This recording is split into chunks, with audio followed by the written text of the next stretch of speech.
Hello students, today we shall talk about Neoclassicism 1770 to 1830.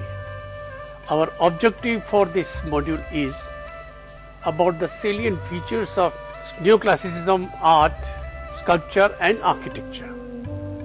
The contents of this module are Introduction, Historical background, Characteristics of Neoclassical art, Italy and grandeur, Sculptures of Jean Anton Hodan 1741 to 1828, Neoclassical architecture, Decorative pieces and Joseph Wedgwood 1730 to 1795, Neoclassical literature. At freedictionary.com, you will see the following definition of Neoclassicism: a revival of classical aesthetics and forms, especially a revival in literature in the late 1600s and 1700s by a regard for the classical ideals of region, form and restraint.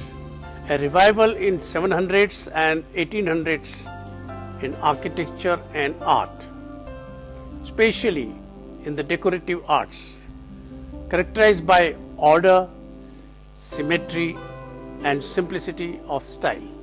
A movement of music lasting roughly from 1915 to 1940 that sought to avoid subjective emotionalism and to return to the style of free romantic composers.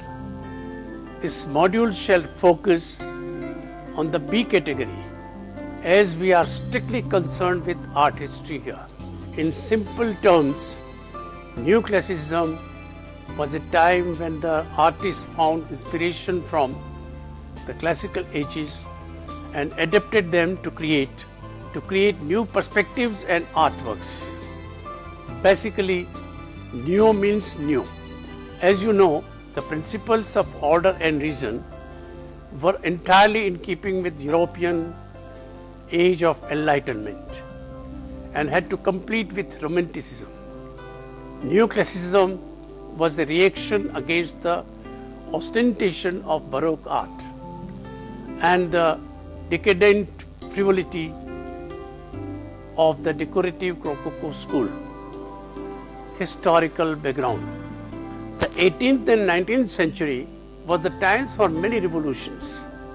This was an age of radical change in society, thought and politics. And the events that happened during this time would change the course of the world. Already enlightenment had changed the perception of people with its empirical, scientific and rational thinking. The common belief as put forward by Enlightenment philosophers that when freed of past religious and political shackles, men and women could and would act rationally and morally. The role of state had now changed to safeguard and facilitate these rights. And when the state failed, people must change the state.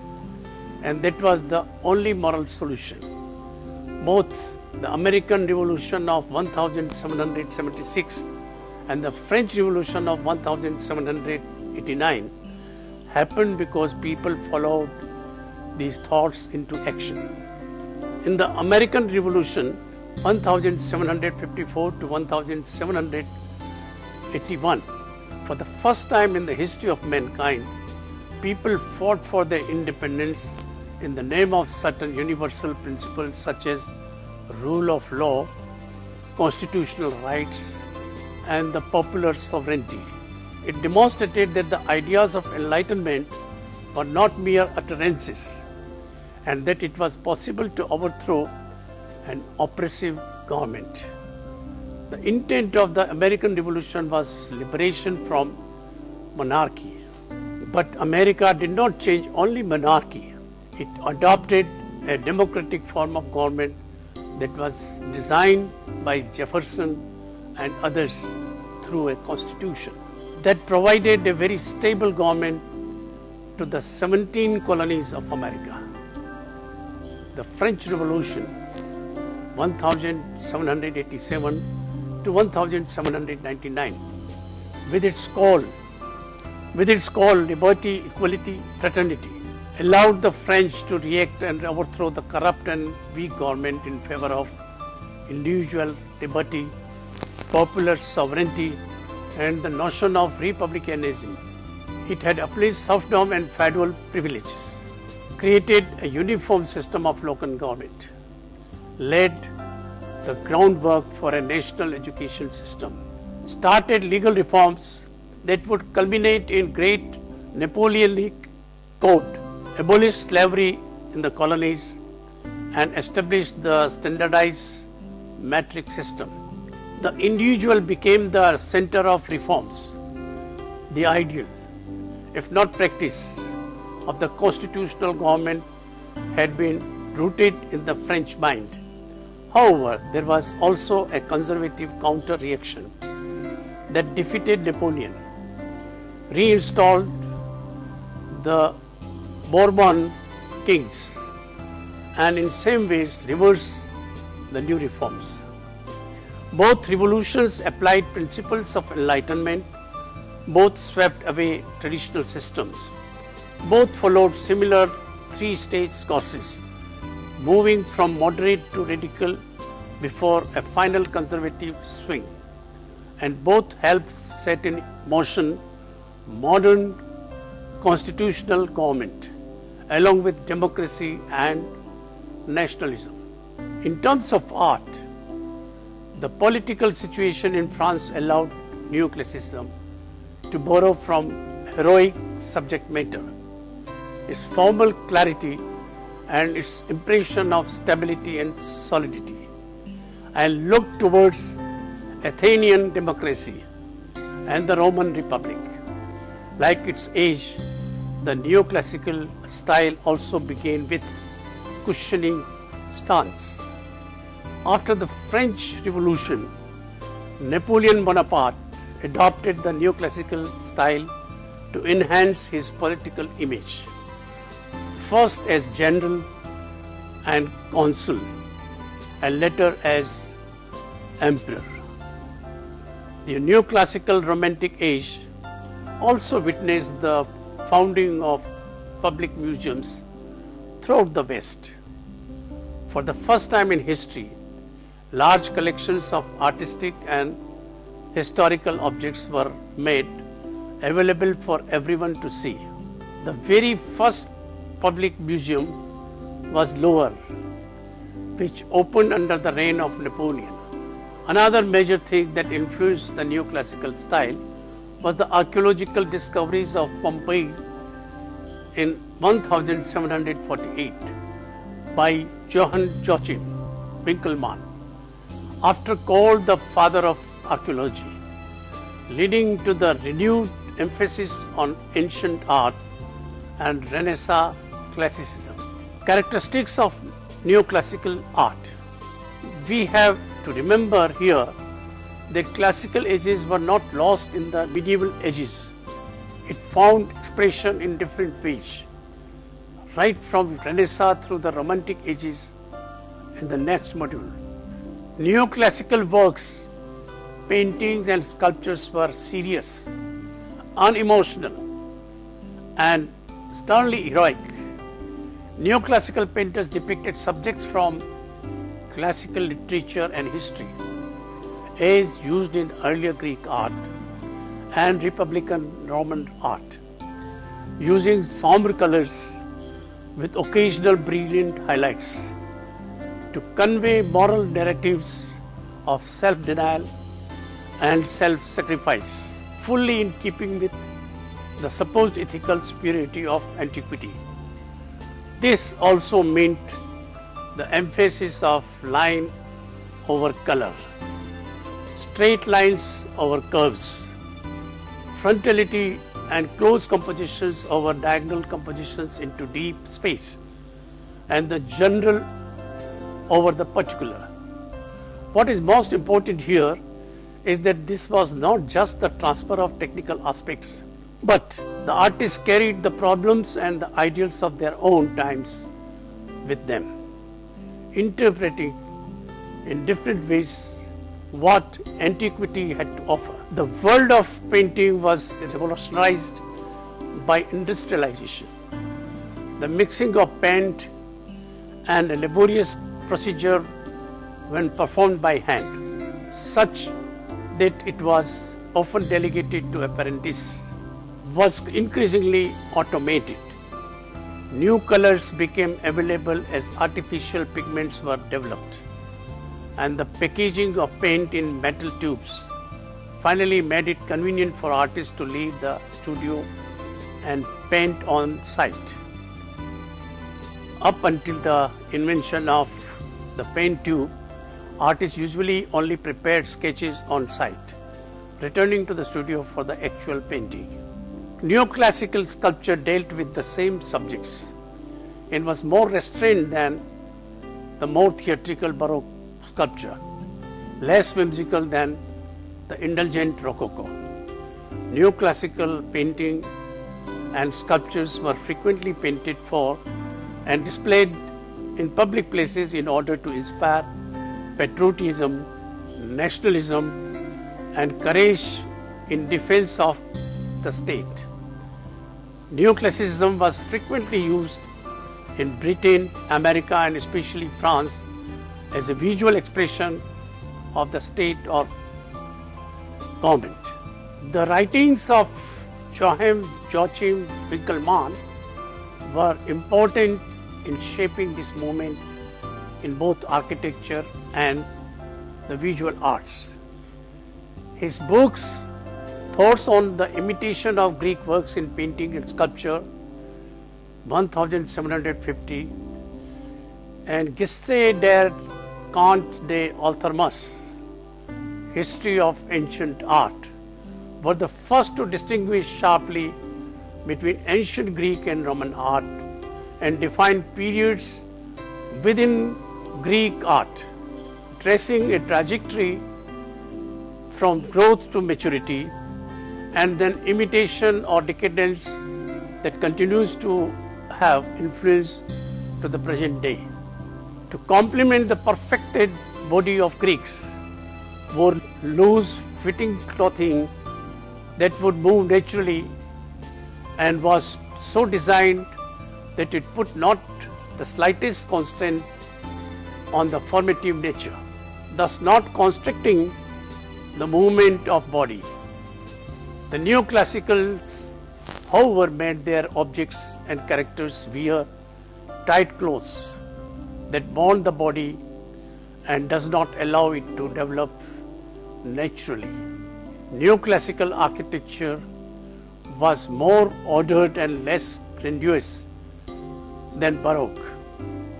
Although the dividing line between the two can sometimes be blurred, it bore a close external resemblance to the Greek orders of architecture, with one obvious exception. There were no domes in ancient Greece. Most roofs were flat.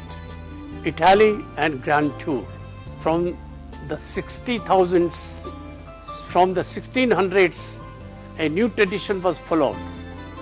Some wealthy gentlemen from Europe and America would complete their education by visiting the major cultural sites of Southern Europe. This was called the Grand Tour.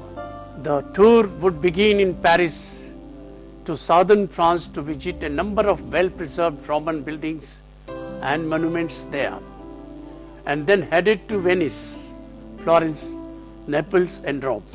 As the repository of classical and Renaissance past, Italy was the focus of the Grand Tour. As the Grand Tour collectors brought money to the artists and new works of antiquity got discovered, a new energy and vigor came to be felt in Italy.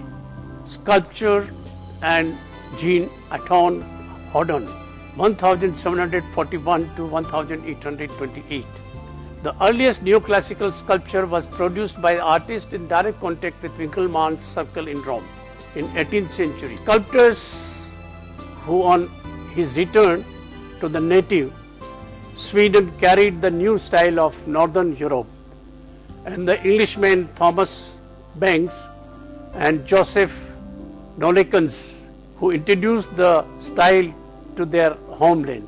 The dominant figure in the history of neoclassical sculpture, however, was Italian Antonio Canova, who became the member of Roman circle in 1780. Rejecting his earlier Baroque manner, he sought to capture the severity and ideal purity of ancient art. Thesis and the Dead Minotaur 1781 to 1782 portrays the calm of victory rather than active conflict. The work was Canova's first attempt at the new style, and it brought him immediate fame.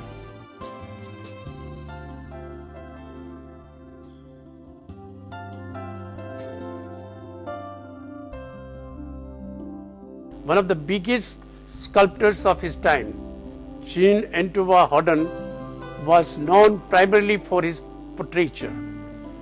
His commitment to neoclassicism began during his stay in Rome through his contact with leading architects, artists and theorists of the movement. He carved busts and full-length statues of a number of important figures of his era, including Danish Diderot 1771, Benjamin Franklin 1778 to 79, Jean-Jacques Rousseau, Voltaire, Molière, George Washington, Thomas Jefferson, Louis XVI, Robert Fulton in 1803 to 1804, and the Napoleon Bonaparte in 1806. He also traveled to America to make a cast of Washington features and a dust of plaster, returning to Paris to execute the life-size marble figure. His works are marked with intense naturalism, the art of antiquity and the Baroque, as well as the classicizing themes.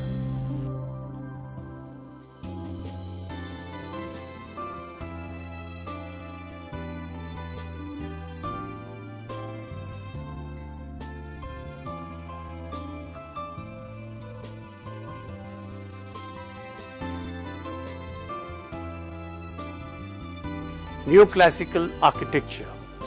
Before the discoveries of Herculaneum, Pompeii and Athens, only Roman classical architecture had been generally known, largely through the architectural etchings of classical Roman buildings of the Italian artist Giovanni Battista Piranesi. The new archaeological finds extended architecture's formal vocabulary, and architects began advocating buildings based on Greco-Roman models.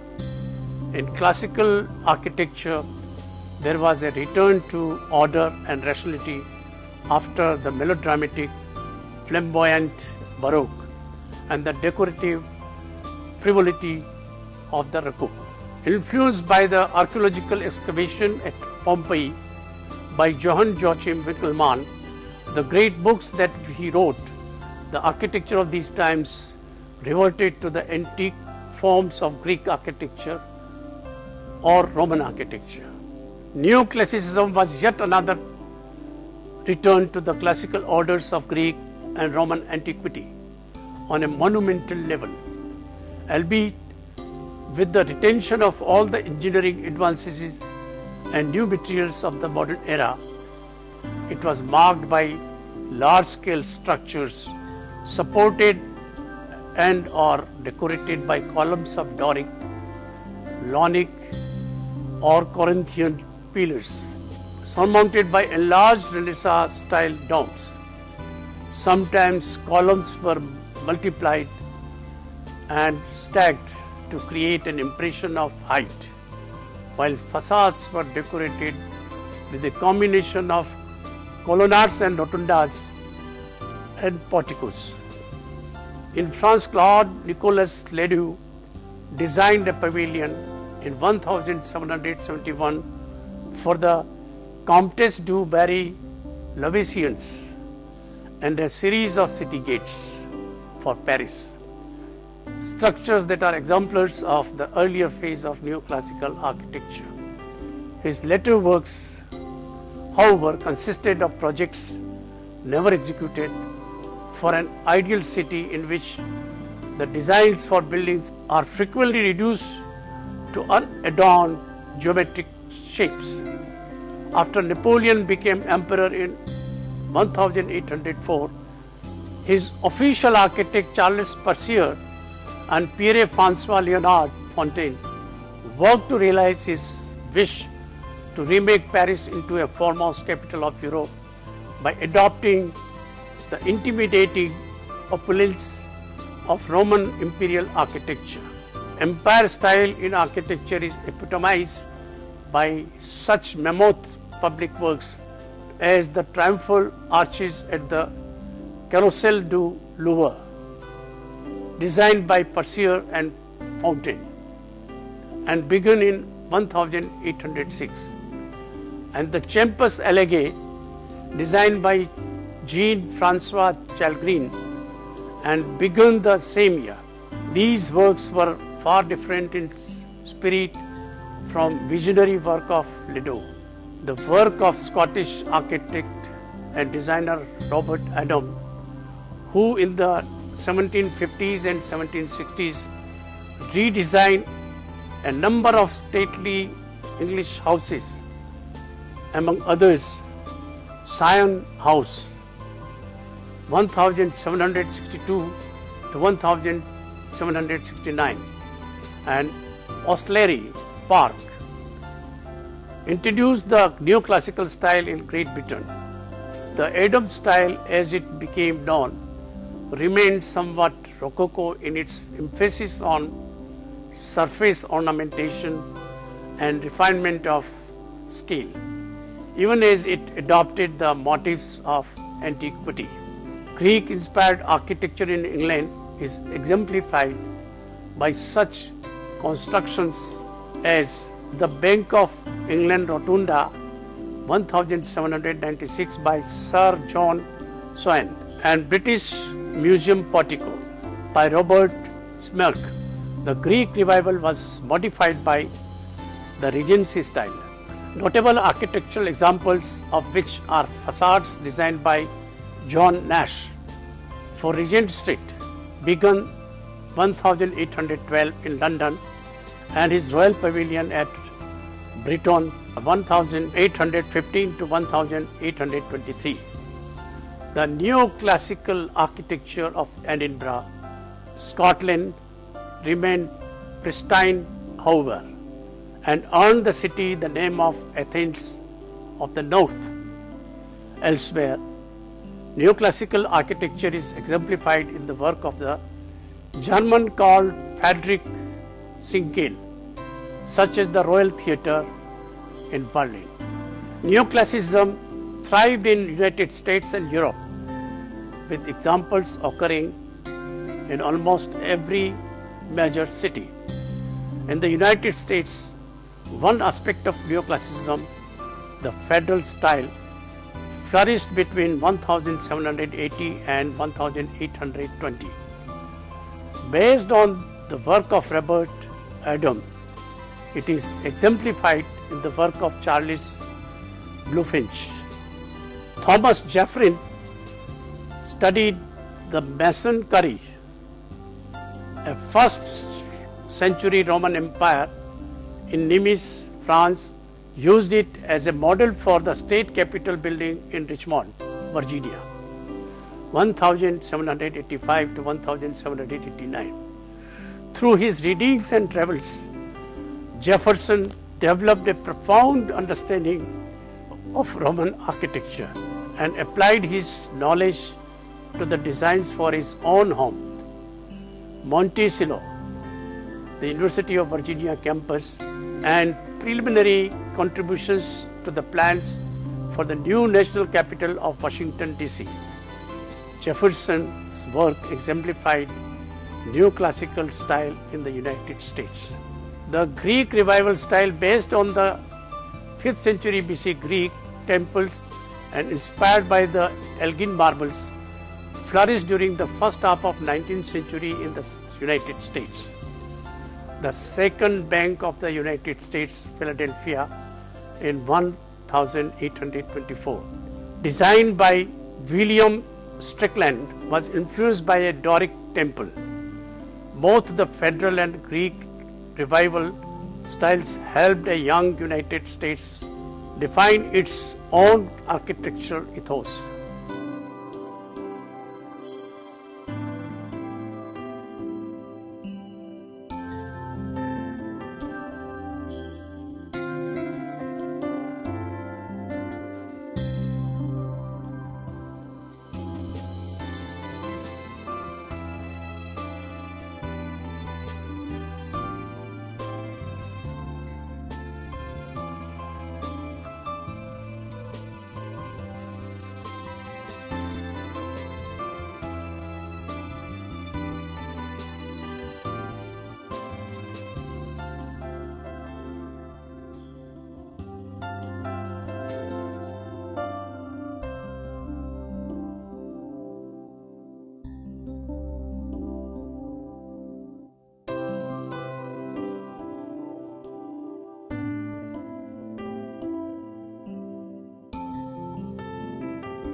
Decorative pieces and Josie Wedgwood, 1730 to 1795.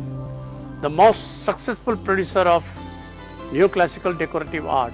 He had his own pottery factory called Atua after ancient Etruscan civilization in central Italy, known for its pottery.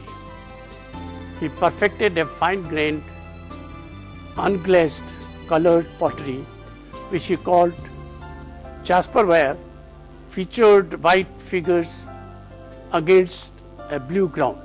Neoclassical literature. The neoclassical period can be divided into three relatively coherent parts. The Restoration Age, 1660 to 1700, in which Milton, Bunyan, Dryden were the dominant influences.